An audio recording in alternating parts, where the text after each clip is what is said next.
The second season of Dear White People opens with an instantly recognizable cultural debate, yet one that has never been dramatized on television. The battle lines are fiercely drawn, the passions intense, and the arguers obstinate in their opinions. Should grits be salty or sweet? Justin Simien, who created the Netflix comedy and the 2014 race satire it is based on, laughs when we bring up the scene. The debate takes place as the historically all-black residence hall at fictional Winchester University is being integrated with white students displaced by a dorm fire. It's one of those things, like Michael Jackson or R. Kelly or whatever, that black people are always talking very passionately about. Simien says, "I thought it would be a really slice-of-life moment that I haven't really seen before, but I think every black person can recognize immediately. For all the heightened reality of Dear White People," he says, "the characters are the draw.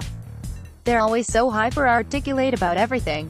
So I thought it would be really fun to tell this story about these black kids who are sort of ensconced in a kind of white takeover of their safe space and having a very black conversation." Dear White People, Volume 2, which became available to stream Friday on Netflix, arrives auspiciously. The first installment debuted to a perfect 100% Rotten Tomatoes score, praised for its topicality and incisive humor, and for introducing conversations that had previously been ignored in pop culture, everything from sweet versus salty grits to epigenetics to institutional racism. As might be expected from a satire with Dear White People as its title and this as its subject matter, there was intense discourse surrounding the episodes and their messaging, not to mention ignorant trolling from alt-right voices on social media, in forums, and on blogs.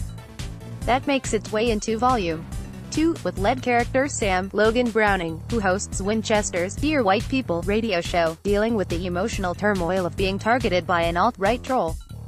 Echoing the real way political and social unrest incubates on college campuses, alt-right students launch a Dear White People radio show to counter Sam's.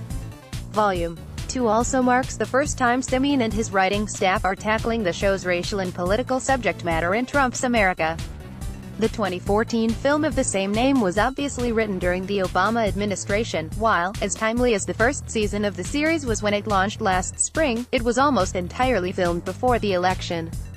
To wit, the last day of shooting was the day Trump was unexpectedly elected. All that adds layers to the new season, which kicks off almost immediately after the events of the finale. With the new episodes now available to stream, we talked with Simien about their reaction to the show, racial PTSD, how shooting on election night changed him, and more. What have you learned from the intense reaction to how the show was perceived, both the praise and the vitriol? I will say the degree to which the outrage of the alt-right was weaponized against us, that definitely took me by surprise. My deep dive into what that culture is about, why it is, and how it works certainly is reflected in this season.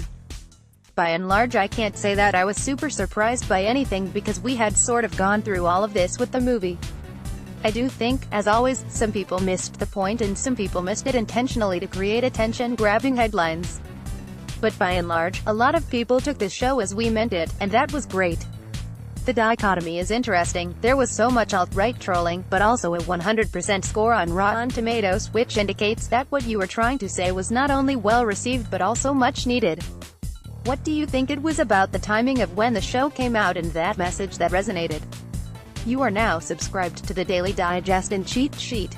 We will not share your email with anyone for any reason. I think that it really is happenstance that we came out during the beginning of the current presidency.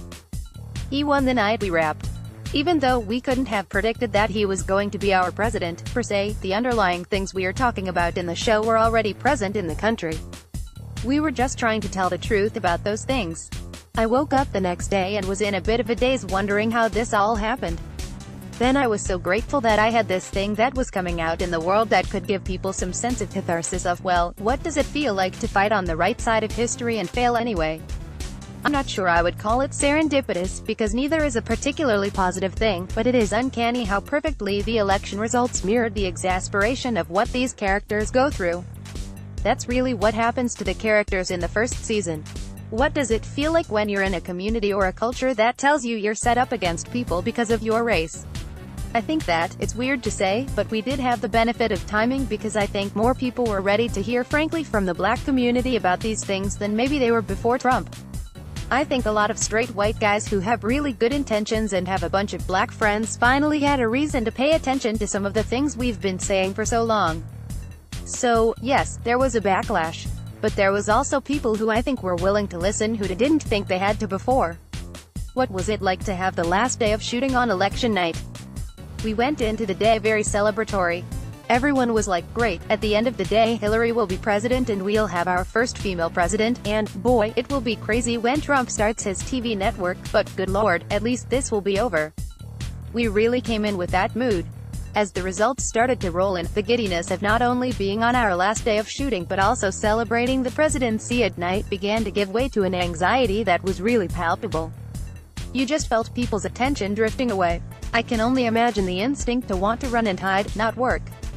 My boyfriend was on set and my showrunner was trying to shield me from news, because at the end of the day we weren't able to get through takes because people were on their own sort of devastated. But there was a moment when I had to say, guys, the world might be falling apart but we have to finish this show and get out of here. It was this bizarre moment where I didn't know how to feel. I was elated to be done with the show, but I was devastated at the results. I think I knew there was always a possibility, but I, like Obama, had faith in the American people that ended up being misplaced. I think like any good liberal, I spent a lot of time afterwards pondering what happened and how that happened and why I didn't see that coming, and realized that so many of the answers were in the show I just made. Laughs, now you're for the first time writing for these characters and this show and story after Trump's election. The film and the first season were written before the situation we're in now. I think the film and to a degree the first season, there is a vibe of black people having to convince white people that racism still exists. And now we're in a world where you either think it exists or you think that blacks are complaining too much. It's all come out there now how people really feel. Because of that there's a sense of urgency in this season to diagnose the problem. We never try to solve and we never try and preach, but I do think there's a diagnosis here that has an urgency it wouldn't have had if he had not won. I personally was invested in figuring out how we got here. I had a sense of urgency to understand my country better and understand my countrymen better. I spent a lot of time pondering what happened and why I didn't see that coming, and realized that so many of the answers were in the show I just made. You mentioned earlier how you're bringing in the alt-right trolls. We see the introduction of the Dear Right People radio show. It's what kicks off Sam's storyline this season. Why was that important to you? We talk about cultural appropriation, and I don't know what you could do about it, because culture is designed to be appropriated. But the thing that I think is fascinating is the way in which the alt-right has appropriated the very idea of oppression. When these people say oppression and prejudice, they mean different things by those words. These people prey upon the ignorant in society and make people who frankly aren't doing that bad feel as if they're getting the bottom end of the stick, even though that's not actually true. They've done a really good job of taking the talking points that have activated liberals and the people on the so-called left and just sort of switched them to apply them to situations that they didn't apply to. And it worked. When you say it worked, what do you mean? That's where we are right now. We live in a country that is creating outrage on both ideological sides in order to make us feel like we are living in a country of chaos, and therefore participate in the chaos. It's kind of brilliant. I thought that there was no way to show what it feels like to be a black person in America without talking about that and including it, because it's such a mindfuck. Dear White People is not pure satire. Some of those podcasts from very smart college kids who are doing these things and saying these things and making these arguments that if you didn't know any better you would almost agree with. To hear a white man talk about how he is oppressed because black people had a protest in a different city and it was covered on the news is shocking. But yet they believe it wholeheartedly. There's no way for me to process that without putting it in the work. And to try to do it without moralizing. They never get into a direct argument, dear right people, and dear white people. That was never the point. It was this is what it feels like to hear this all day and to be subjected to this all day. We see Mark Richardson, dealing with the aftermath of what he went through at the party with the campus cop who pulls the gun on him. He doesn't know how to react, people don't know how to act around him, and he even starts having PTSD hallucinations. Dramatic moments like that standoff have been depicted before, but it's rare to see the aftermath and how it affects a human afterwards. That's exactly why we did it.